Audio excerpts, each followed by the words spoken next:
Kung papipiliin ka pare, sa dalawang artista, sino pipiliin mo? Si Donnie Pangilinan o si JM Ibarra? Si, ano? Sino? Sinundot? Wala pa akong sinasabi. Sino? Si Sinapalukan? O di, sino? Si Donnie. Donnie? Oh, Donnie Panganiban? Hindi yun. Iba yun. Sino ba? JM na lang, JM. JM? JM. Hawig mo? Sobra. Crush nga ako ni Piang eh. Crush ka ni Piang? Grabe pala, no? Okay. Hindi kaya huling araw mo na to. Joke lang po. I love you all guys. Joke lang yan guys. Huwag nyo seryosohin yung mga gantong content namin.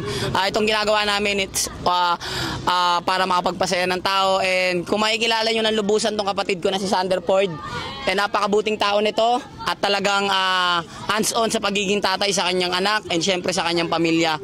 And yun, peace lang. Lagi lang tayo maging happy. And syempre follow nyo ang aking kapatid na si Sander Ford. Sander Arizala, ito ang kanyang page.